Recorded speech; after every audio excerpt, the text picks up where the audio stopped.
This is Software Engineering Radio, the podcast for professional developers on the web at se-radio.net. SE Radio is brought to you by the IEEE Computer Society and by IEEE Software Magazine. Online at computer.org/software. If slow QA processes bottleneck you or your software engineering team and you're releasing slower because of it, you need to check out QAWolf.com. QA Wolf gets engineering teams to 80% automated end-to-end test coverage and helps them ship 2 times faster by reducing QA cycles from hours to minutes. With over 100 5-star reviews on G2 and customer testimonials from SalesLoft, Drata, AutoTrader, and many more, you're in good hands. Go to QAWolf.com to see if they can help you squash the QA bottleneck. For Software Engineering Radio, this is Robert Blumen. Today I have with me Jim Bugwadia. Jim is the co-founder and CEO of Nimrata. He's an advocate for cloud-native computing best practices. He is a chair of 2 working groups of the Cloud Native Computing Foundation, Kubernetes Multi-Tenancy and Kubernetes Policy, and he's a committer on the open source kyverno project. He's a frequent speaker at conferences such as Cloud Native Security Con. Jim, welcome to Software Engineering Radio. Thanks for having me, Robert. Pleasure to be here. We will be talking about policy as code in kyverno today. Before we get started, is there anything else about your background that you'd like to share with listeners? Sure. So I'm a software engineer, still actively, of course, contributing in multiple projects. I started my career in software engineering in the telecommunication space. So building distributed systems in a very, very different manner than what we see today. So worked at, companies like Motorola, Bell Labs, Lucent, and now, as you mentioned, focus more on cloud native systems. Great. And that's what we will be talking about today. I know from reading the documentation that kyverno is a policy management tool for Kubernetes. We're going to get all into that, but let's start high level talking about policies. When we are talking about these kind of policies, what are we talking about, and how are these managed policies distinct from there are a number of things in the Kubernetes space that are also called policy? Right. Yes, a policy is quite an abstract and vague term, right? But if you kind of think about it in our real lives, in our day-to-day work, we have policies for things like expenses and vacations and things like that, which are just written somewhere. These are documents that we share and we all want to abide by within an organization. So similarly, if you think about what's happened in IT, in the last, let's say 10 or so years, we've moved from system administration to DevOps to DevSecOps.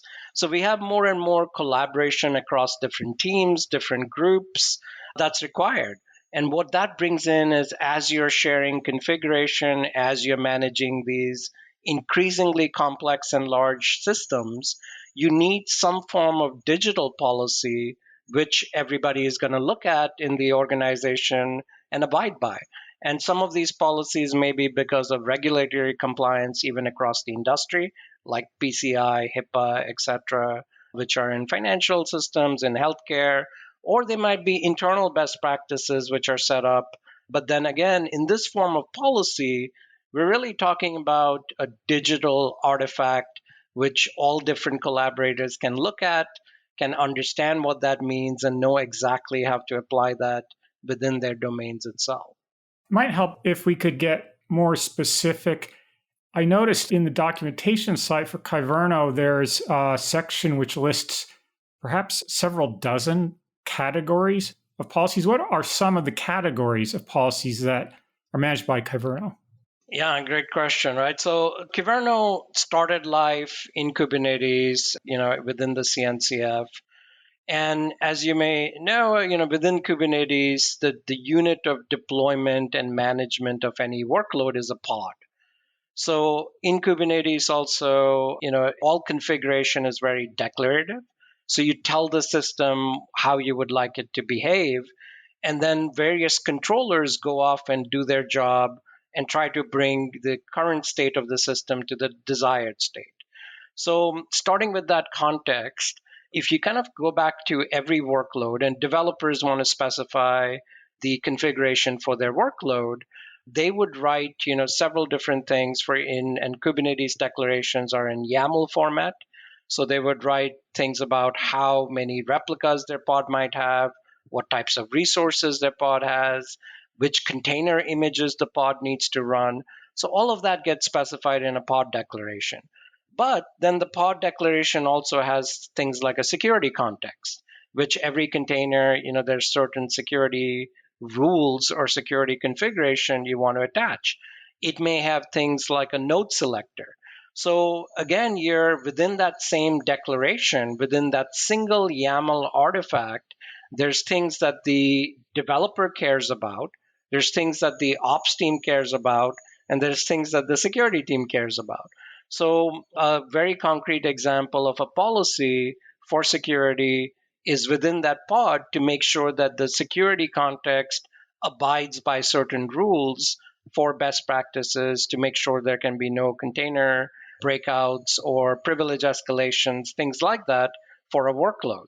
So that's something a security team can define as a policy in Kyverno and can deploy that across all their clusters. Kyverno operates as an admission controller.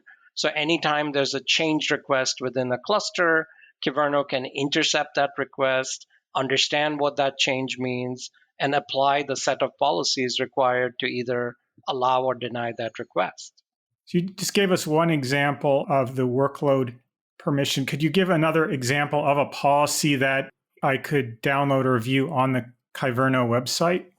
Absolutely. So one extremely simple and common example is, you want to make sure that every workload has certain labels, right? And labels are used for best practices, for organizing data, for querying, things like that. So ensuring that your organizational labels are set like the team, ID or something that correlates who ordered that workload or who's requesting or running it, because Kubernetes and cloud native environments tend to be shared. So you have heterogeneous multiple workloads working on common infrastructure. So things like labeling that's a simple policy. Another example would be like every time a new namespace is created in Kubernetes to automatically generate some secure defaults, like for networking, the firewall rules, what traffic is allowed in and out of that workload. Those sort of things you could also generate by default. Security related tools, we could perhaps classify them into these two groups, which do scans and give you a report of things you need to fix, and other things that are active at real time that will block you from doing anything you must not do, and it will allow you to do things that you may do. Can you easily put kyverno into one or the other group, or does it have elements of both? It does do both, but the main value there is that proactive enforcement, because there are, like you mentioned, there's several scanning tools which can react to configuration that's already in production. But by the time something's in production, it's too late. So what you want to do is you want to prevent invalid configurations from going to production. If you look at all the security headlines, the common results are about 80 to 90% of security issues are because of misconfigurations. And the real value proposition of a tool like kyverno is preventing misconfigurations as early as possible in your software development lifecycle. And we've all heard about shift left in security. With kyverno, we think of it as shift down security because we're baking this into the platform itself. We're going to get more a little bit later into some other things you've mentioned, like the controllers and how the policies are written. I want to stay for a minute at this high level. You mentioned that many organizations are driven to adopt policies in order to comply with different standards like SOC. You have hundreds of policies pre-written on the kyverno website. To what extent do you have compliance in a box type solution where you could download 50 or 100 policies as a package that would get you some percentage of the way toward a given type of compliance? For Kubernetes, best practices or security related configuration, kyverno has a very solid and strong policy set out of the box you can just get started with. And that's because the Kubernetes community also maintains something called pod security standards, which is a live document which evolves with every release, and kyverno policies offer that. Now, if you move higher to standards like whether it's PCI, DSS, HIPAA, those type of things, there's vendor tooling like from my company Nimrata, other companies like Red Hat, and also like other cloud providers that would provide these compliance standards built on kyverno policies or other policy engines as a complete solution. The challenge that we saw with kyverno and what we wanted to address is, and we often kind of face this during the audit process, right? Every environment with Kubernetes, because there's so much extensibility, different environments might have different sets of tools. So to prove compliance requires that flexibility in policies. Like maybe one environment uses Istio as a service mesh, another uses Linkerd, and each one may have different set of best practices. So that's where having the ability to easily, in a declarative manner, manage this policy lifecycle as policy as code becomes extremely important. When we're talking about now the management of policies, one example would be allow and deny. I understand kyverno can also modify requests before they're applied to correct them. Can you give an example of when you would do that?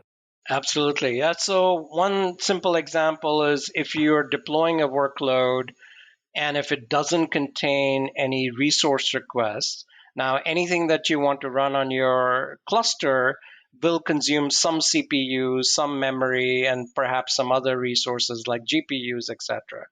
So it makes sense to have some baseline of requests, because otherwise what happens is the workload, Kubernetes schedules it as best effort, which means that if there's some other workload comes in and requests resources, the best effort workload may get descheduled or may get moved out of the certain nodes. So to prevent that, it's important that any application that you expect to keep running, long-lived applications have resource requests. So for something like this, developers may not know what to set. So administrators can set a default CPU minimum as well as default memory minimum. And with auto tuning in Kubernetes, it's possible to then adjust this based on heuristics and observability metrics that are collected over time. In your example, then, the modification would be if a request for workload does not have resource constraints attached, then kyverno would apply a reasonable default to that request. Absolutely. And it can tune that over time too, right? Which is quite interesting because in Kubernetes environments, typically you're collecting metrics. You have things in Prometheus as a metric server.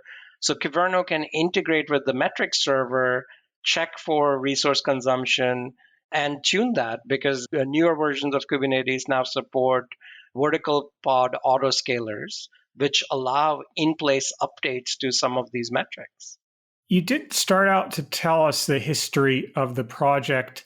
We got partway down that road. I wonder do you have an awareness of how standard is either kyverno or policy management in general as one of the services that pretty much every cluster needs to run? Or where are we on that adoption curve for the concept of policy management?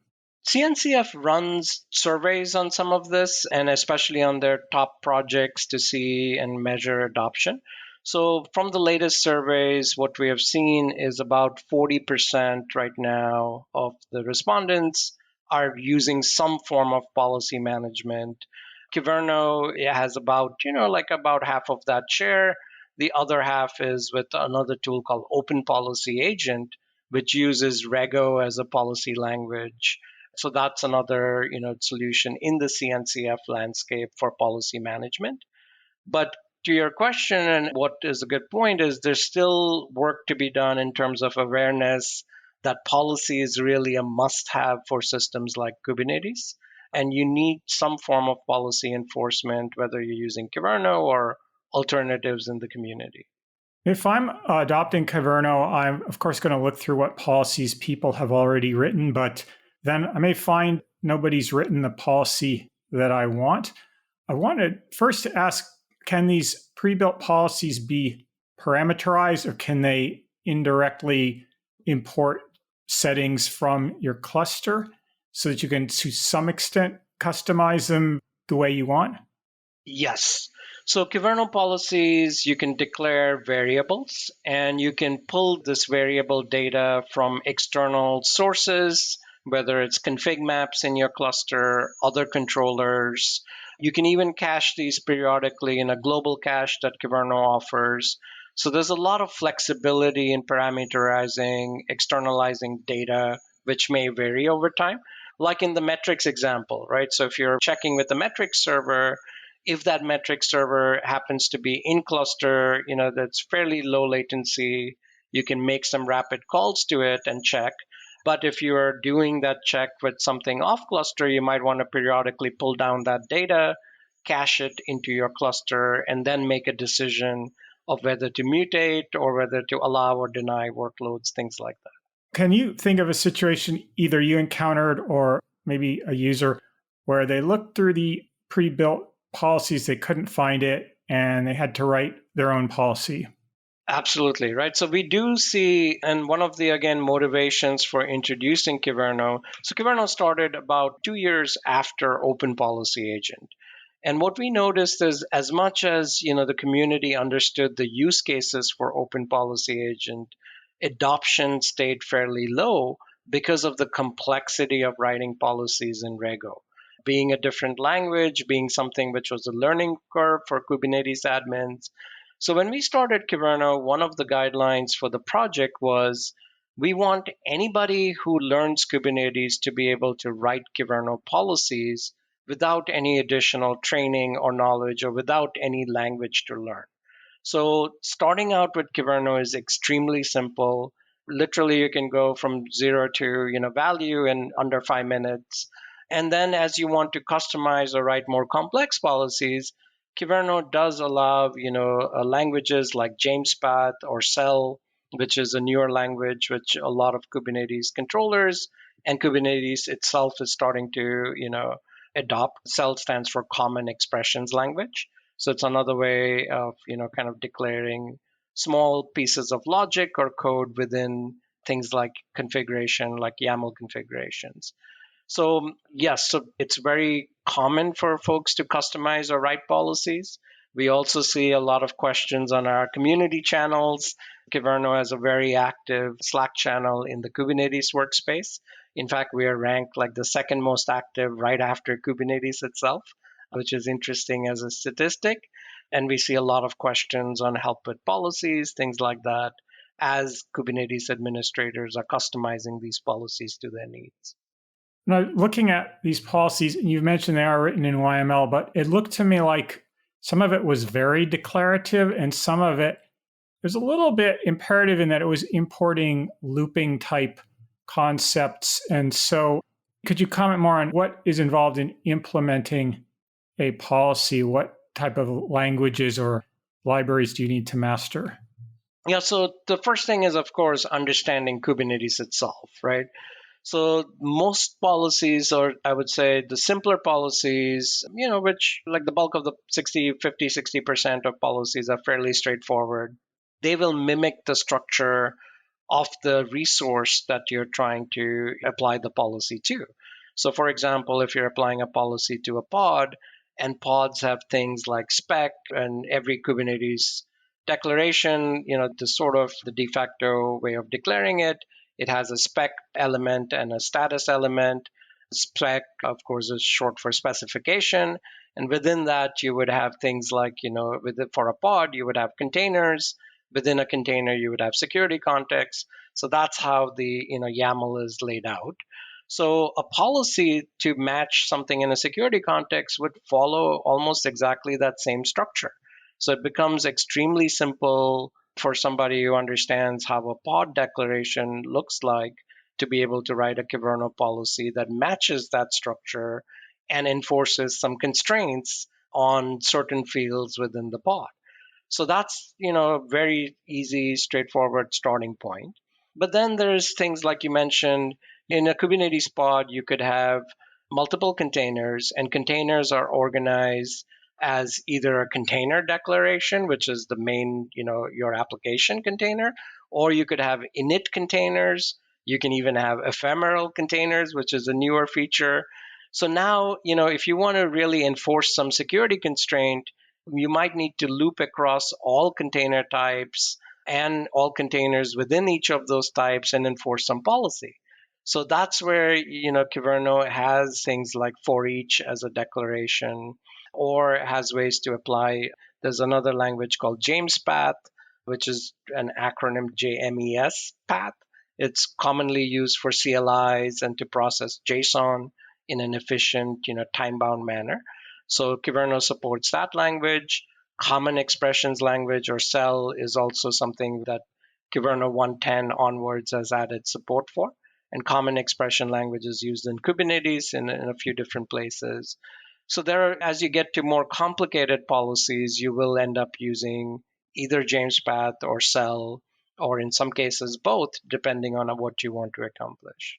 If I want to constrain values, like something must be greater than 0, I can see that's completely declarative, but I can imagine situations where I have or I need to write a service in a high-level language, and the rule I'm trying to express is call this service and it will tell you whether you can do the thing or not. So I've essentially factored out a portion of my policy into another program that may be imperative. Is it possible to integrate that type of logic into a policy? Yes. So Kyverno supports API calls to either internal Kubernetes services with, bidirectional security, with other checks. So you can call any other Kubernetes controller, or you can even call an external API.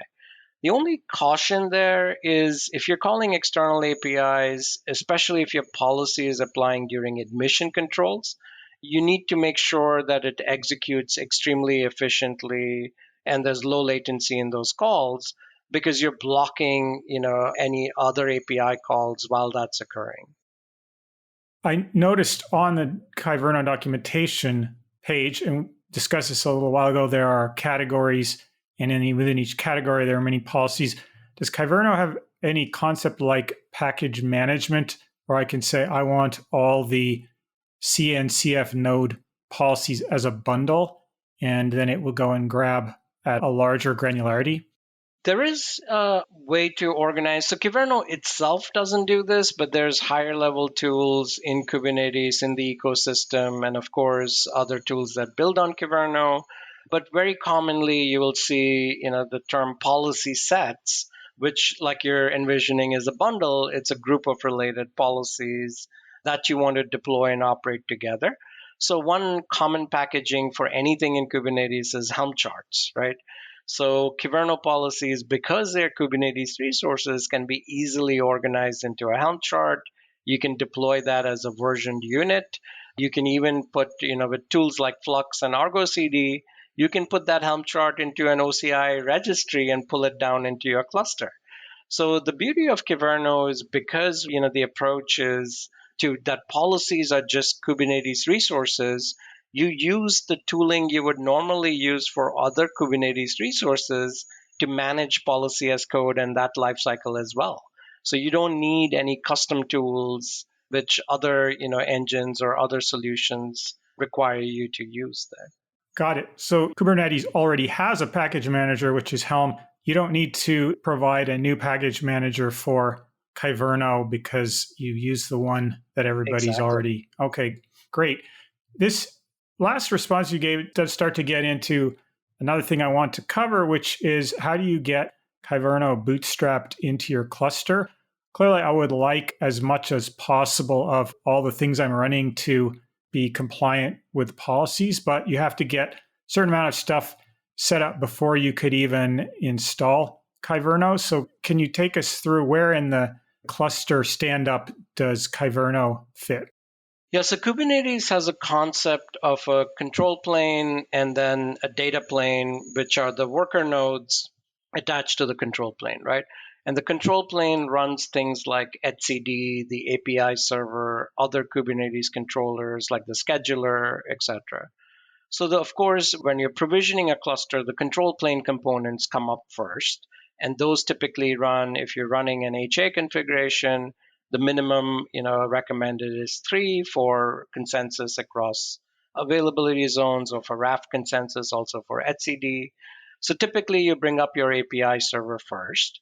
The other thing that Kubernetes clusters will require, and worker nodes do not go into a running or available state until you have a CNI installed, right? And a CNI is the container networking interface in Kubernetes. So you would usually install projects like either Cilium or Calico or one of those as your CNI. And then Kyverno tends to be the next thing you want to get installed before anything else is allowed, right?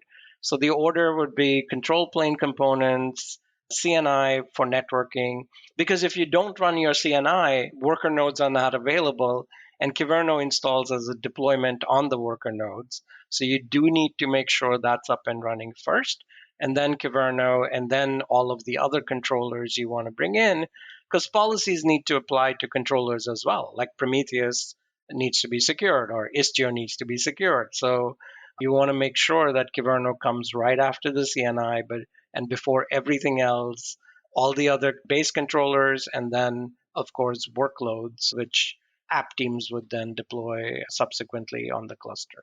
I want to refer our listeners to episode 590 on standing up a cluster and episode 619 on the Kubernetes networking, where we cover the CNI.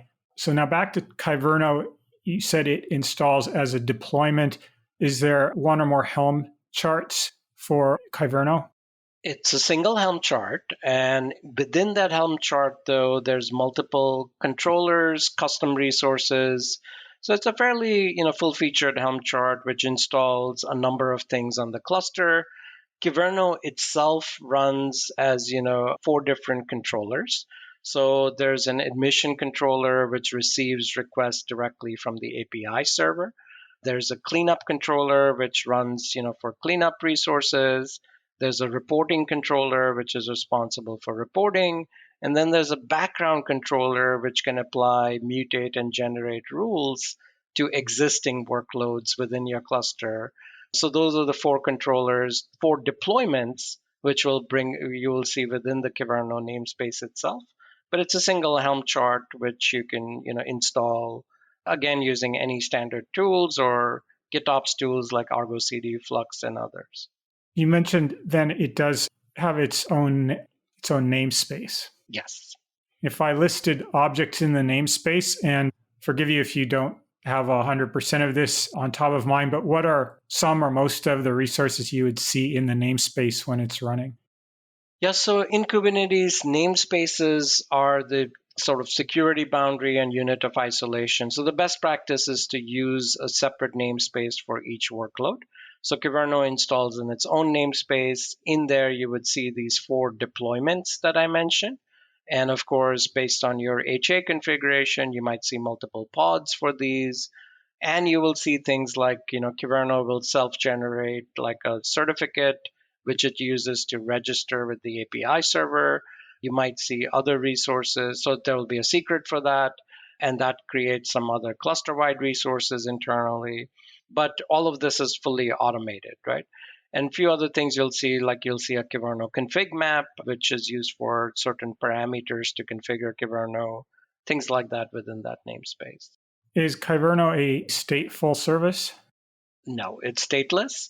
And the way it works, there's different, I guess, high availability modes based on which controller you're kind of focused on or looking at. For the admission controller, it's completely stateless and it scales out, which means you can grow the number of replicas to handle a higher load. You can, of course, scale each admission controller up as well. Other controllers, like the background controller or the report controller, will run leader elections for certain tasks, which means that only one of them will be elected the leader within their cluster of services and will be performing a task. But if that leader goes down, there's an immediate re-election, which automatically happens, and a new instance is elected as the leader, and it will take over those tasks.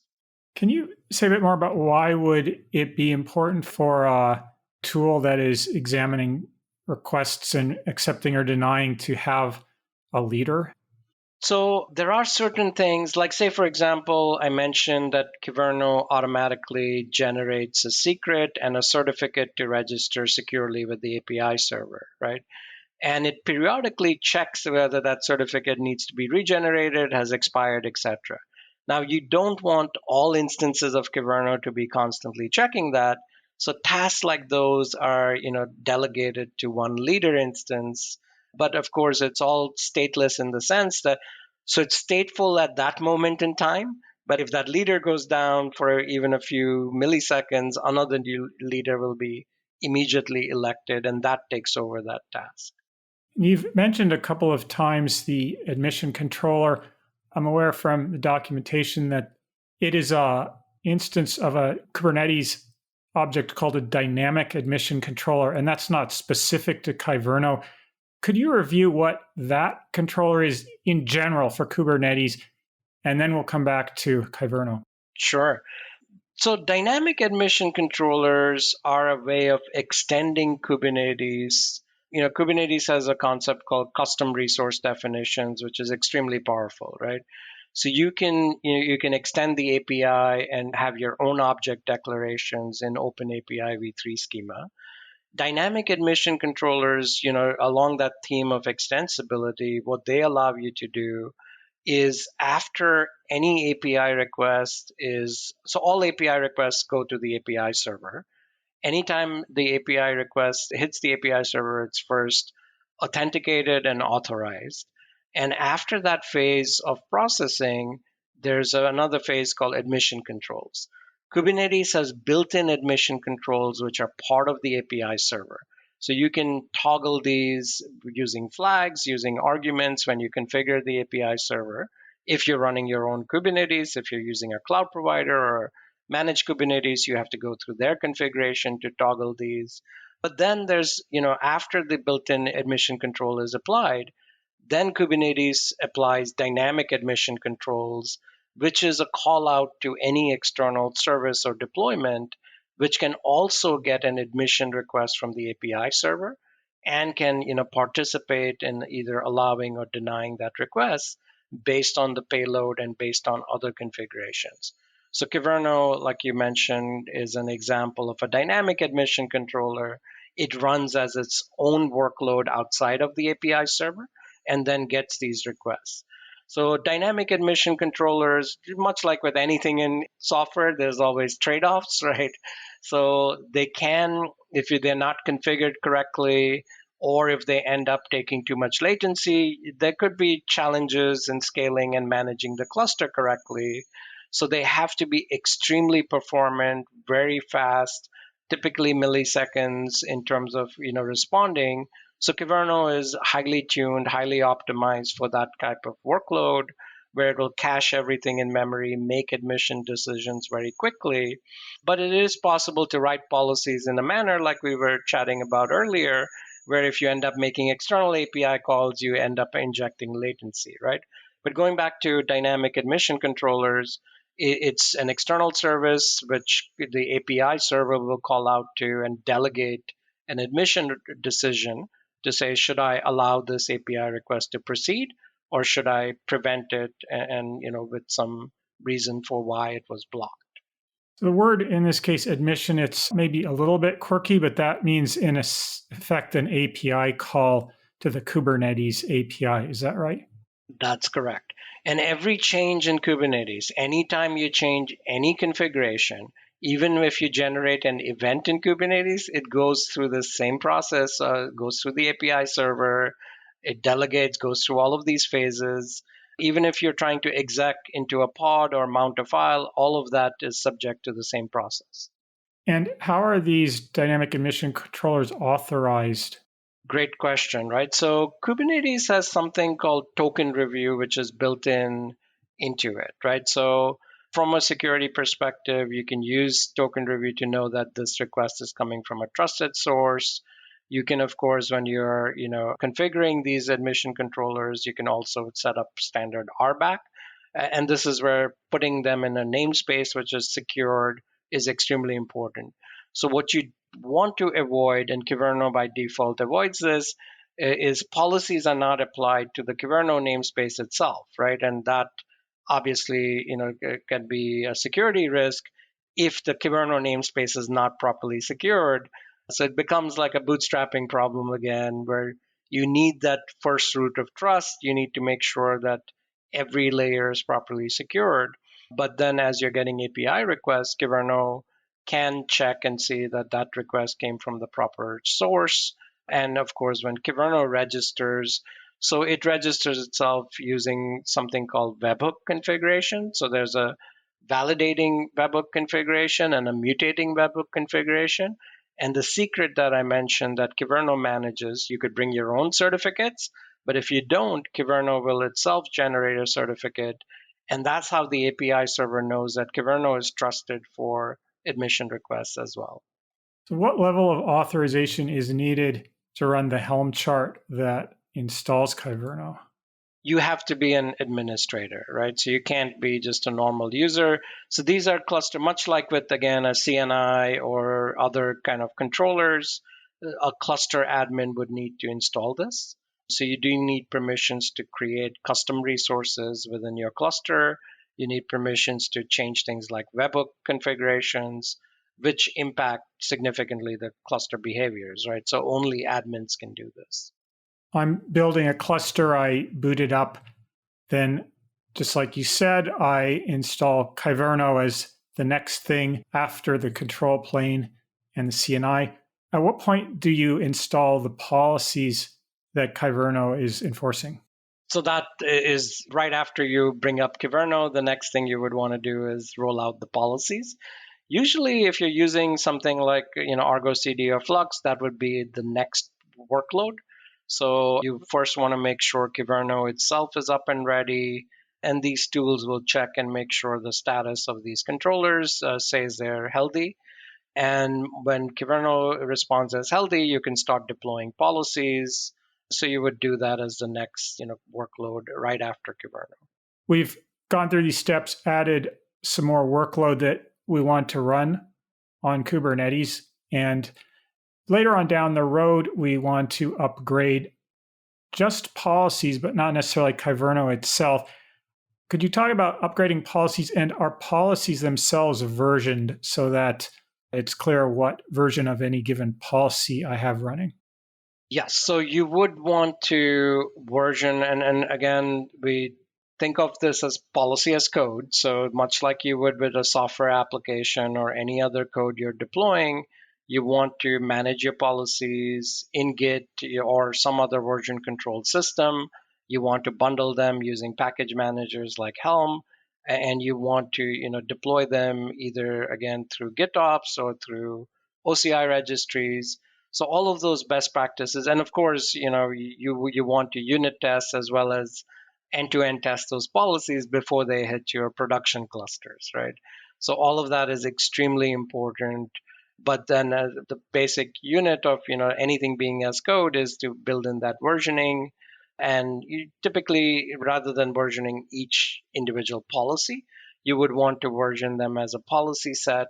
So and package that policy set as a Helm chart or some Git repo, which then a GitOps controller will deploy. Now, once you have kyverno running, there is another type of failure mode or error that the Kubernetes developers can encounter, which is the thing they want to do has been denied because it violates a policy. What kind of feedback, error messages, logs, or how does a developer become aware that they have been denied access because they violated a policy? Which policy? What exactly in the policy failed? So several options here, and depending on the type of cluster, the environment, and how you want to, and then even the organization, you can decide which one to use. One is, of course, if the workload is blocked at admission controls, then there's an immediate feedback based on the deployment tool you're using, like again, a GitOps controller, or if you're just using kubectl, this Kubernetes CLI, you will see that the error or the reason why it was blocked directly in the CLI. And all of this is customizable within the policy, right? So as you're authoring policies, you can customize that message. You can even link to your internal like wiki page or knowledge base on remediation. In fact, solutions like Nimrata, which build on top of kyverno, give customizable remediation, help and guidance, all of that, built in. So that's one way, is just you're enforcing and blocking. Now, for workloads which are already deployed, because imagine you already have a production cluster, you're adopting kyverno, and now you're rolling out policies. You want to give feedback to the existing workload owners as well. So kyverno, beyond admission controls, will run routine background scans on every workload, will apply the policies, and that data is collected in another resource in Kubernetes, which is a policy report. So it shows, and this is very useful for compliance as well, because you can tell what workloads passed, what they failed, and it gives you an accurate information of all the policies that were applied to the workload and the violations that were produced, as well as which workloads are compliant. So now a higher level tool can again collect that periodically across all your clusters, can aggregate that and show these in dashboards, or you can kind of build your own dashboards. Or if you're using just one or two, smaller environment with a few clusters, you can use kubectl and Kubernetes APIs for this. But that policy report, one interesting thing is it's not just limited to kyverno, because what we did is we spun out that policy report, and as you mentioned, I co-chair in the policy working group in Kubernetes. So what we were looking at is what can we standardize across different policy engines and scanners and various tools for security and operations and compliance. And one idea was, why not standardize on the reporting format? So anything that wants to report anything of interest in Kubernetes, you can use this policy report format to report that. And kyverno does the same. And in fact, there's a sub project within kyverno called Policy Reporter, which can take things from kyverno, as well as other scanners, like it integrates with Trivy for vulnerability scanning, it integrates with Falco for runtime, and it will show you all of these reports in that standard format across all of these tools for your cluster. If you are developing on Kubernetes and you have a good understanding of what some of the policies are, of course, you're not going to intentionally design service that will violate policies. But can you think of an experience you had or someone you're aware of where they tried to do something and it was blocked and it wasn't what they were expecting, and they learned something a little bit unexpected about the policies that were running? Kubernetes is of course constantly evolving, right? And there's always interesting things happening within the space, within the ecosystem. A lot of this also depends on what you install within Kubernetes as other controllers, like whether it's for service mesh or if you're running Argo CD in Kubernetes, you might need policies for that. So the interesting thing about the community is there's always new policies flowing in. There's always new findings. Like just recently, there was something published by the security company Viz, where they talked about exploit that they published and they documented, where they were able to use Istio to be able to take advantage of another setting, a configuration setting in a Kubernetes pod, which allows a pod, one container, to share the network namespace of another container. And then what they were able to do is configure their role to match the Istio container role. And then they suddenly got visibility into everything that Istio can see. So things like that, which are, again, this is a new finding, you can very easily craft a kyverno policy for. And if you deploy it on your clusters, now, of course, unless somebody is maliciously using this exploit, you would not expect anybody to be running as the Istio user within a regular container. But things like that would be in that category of new findings. Other things are, Kubernetes, as popular as it is, it's a very large, surface area for a system, right?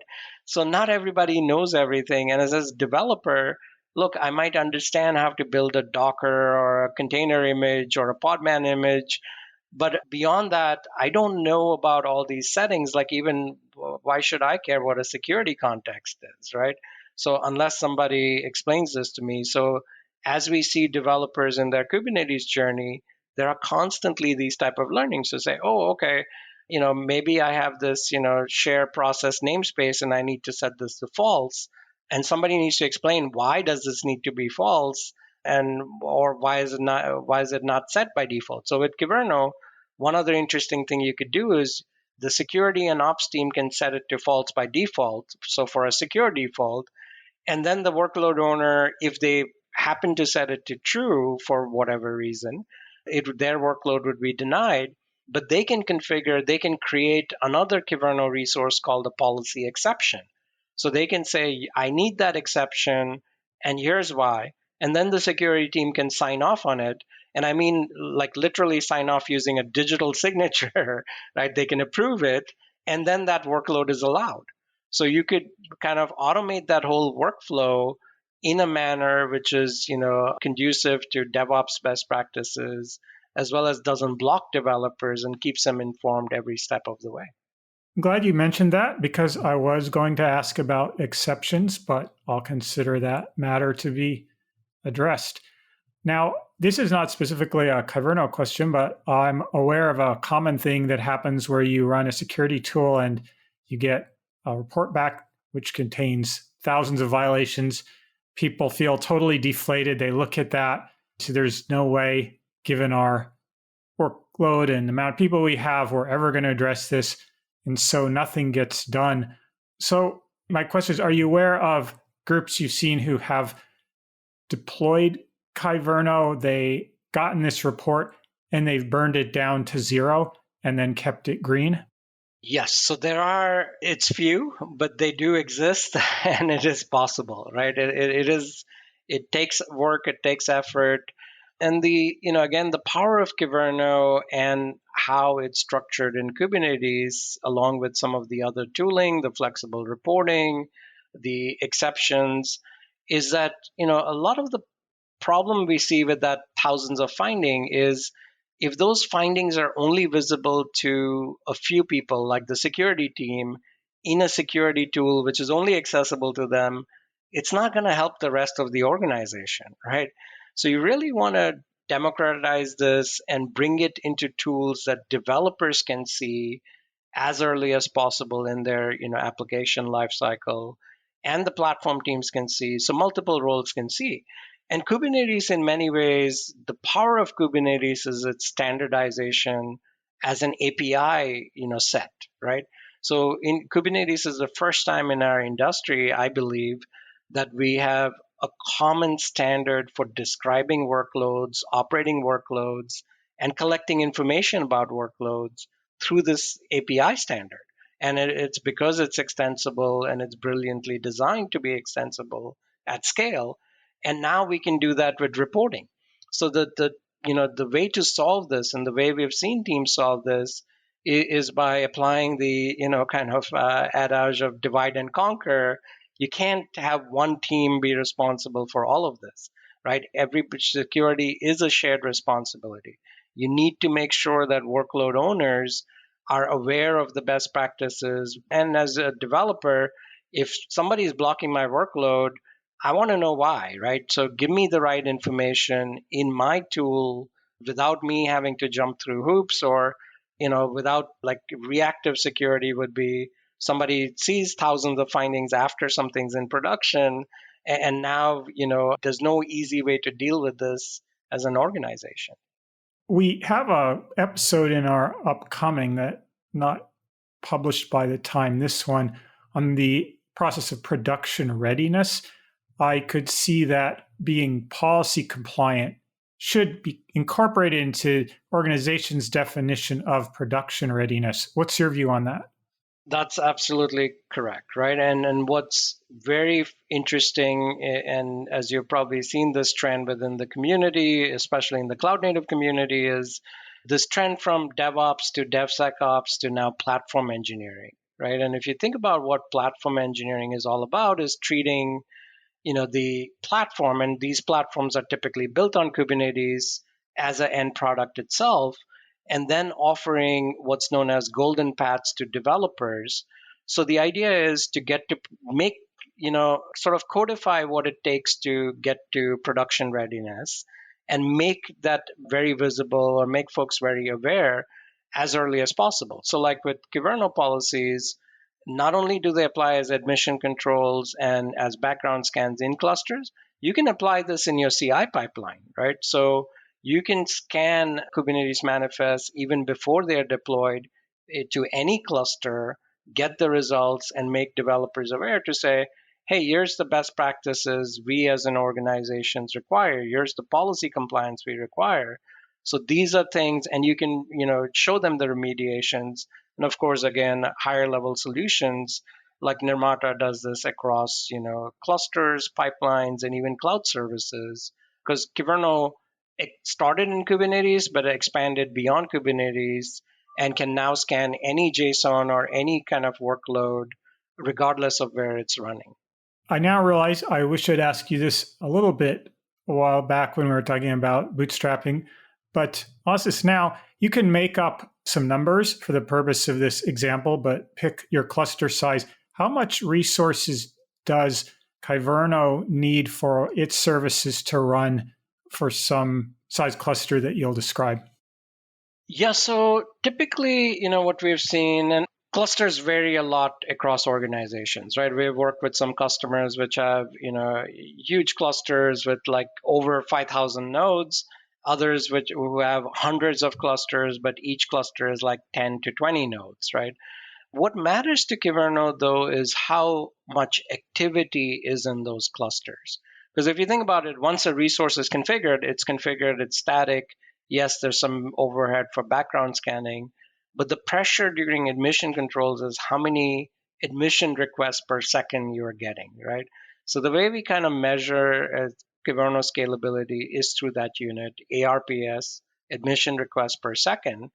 And typically, we have sized kyverno, so we are in the process of putting in a horizontal pod autoscaler for the admission controller, and that's a best practice to follow for production. But it's usually, it starts at around, I think, about 50 to 100 meg, is more than sufficient. So memory is not the constraint; it's CPU bound because processing large JSON payloads takes CPU, right? So kyverno tends to be more CPU bound. So typically, if you're running in any production workload, we would say about 100 meg in terms of memory, running 3 instances, 100 meg each, and then having at least 2 CPUs per, or so allocated per instance, and then with some scaling, right? So you could start much lower, but then allowing it an upper bound of that is a good size for like a mid-sized production workload would be more than sufficient. I wanted to talk about the observability of the kyverno itself. Does it integrate with all of the standard of whatever you might be using for logging metrics, traces, and anything else? Open telemetry is the standard for cloud native workloads. So yes, kyverno fully supports open telemetry for metrics, for logging, for tracing, even for spans, right? So you can see exactly how much time is spent between the API server in kyverno and then kyverno and any other services you're calling. One commonly called service is the OCI registry, which is used not just for images but also artifacts like signatures to say, is your image signed? Was it signed by the correct CI/CD workflow, like your correct GitHub workflow? Are there attestations like a scan report and SBOM, other things attached to your images? So all of that you can check with policies, but those require calls to the OCI registry, which does introduce some potential latency in the overall admission process. But yes, open telemetry is integrated into When kyverno. you deploy kyverno with a Helm chart, does that come with any dashboards?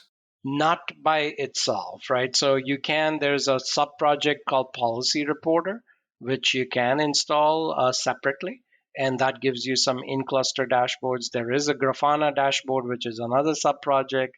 So if you're running tools like Grafana and Prometheus, which most cloud native deployments will do, you can install that dashboard and get some kyverno metrics. But kyverno itself reports the metrics and is enabled for it, but doesn't come with dashboards with the basic Helm chart itself. If you are set out to build a dashboard, what are one or two or three metrics that you really want to see if you're going to look at one dashboard? It's all of the basics of Kubernetes best practice monitoring, right? So your pod health, your deployment health, the number of replicas, all of that is extremely essential, right? And that applies to any critical workload, including kyverno. But in addition, I would measure like the admission requests per second and the policy rule execution latencies, which kyverno is instrumented to report. Because what you want to make sure is that no rule is taking more than at the maximum it should be a few seconds. Ideally, it's under like about 100 to 200 milliseconds in terms of execution time. Great. Now, you mentioned earlier there's at least one other tool in this space, the Open Policy Agent, which uses a different language to configure the policies. Are there any other key points of comparison between kyverno and Open Policy Agent? Yes, so there are different philosophies, different approaches. So myself, like I mentioned, I come from a operations background more than a security background, right? So as well as a lot of my team at Nimrata, and then of course as we grew the project and built the project. So interestingly, kyverno was first developed as a component in Nimrata. It wasn't called kyverno at that time, and then we spun it out as an open source project. So as we built kyverno, our focus was operations as well as security, right? So SecOps rather than just purely security. So the approach we took is kyverno, from the very beginning was designed not just to validate, enforce, and block invalid configurations or insecure configurations, but also to mutate and generate configurations, right? So which we believe is extremely important and critical to really do end-to-end and proper policy management. So generating secure defaults in real time, in cluster, is essential for Kubernetes, like the namespace example I gave earlier. Anytime you create a new namespace, for whatever reason, you want to generate things like fine-grained roles, role bindings, network policies, quotas, other artifacts. If you're using istio, maybe an istio policy or some other CNI policy, all of that needs to be automatically generated. Things like if you're deploying a workload, you might want to generate a VPA recommender configuration to observe that workload and fine tune the resources for it, right? So that was one of the key features in kyverno, which is extremely unique to it. And then things like reporting through CRDs, custom resources, which become part of the Kubernetes API, exception management through the Kubernetes API. All of those are major differentiators in kyverno. You mentioned a couple of times kyverno. It is an open source project. What else are you doing at Nimrata besides you're contributing quite a lot to the kyverno project? Yeah, so lots of interesting things. And open source, of course, is a lot of fun. It's very exciting to work with the community. And there's this, sort of symbiotic relationship between open source projects as well as the companies that back the open source project and then sponsor them. So for us, the approach we took is we want kyverno to be very full featured, very complete, and something that it gives almost instant value to end users, right? So that's extremely important to us.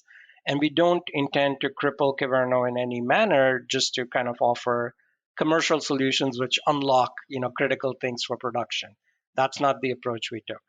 Instead, the way we think about it and the analogy that myself and my co-founders at Nimrata often use, we think of what Nimrata is to kyverno as what something like GitHub or GitLab is to Git. So all developers understand Git commands. It's not very hard. It's actually pretty easy for any organization to run their own Git server.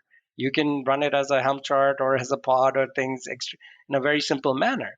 But the value tools like GitLab or GitHub provide is to be allowing teams to collaborate on top of Git, is to provide things like audit trails and other information.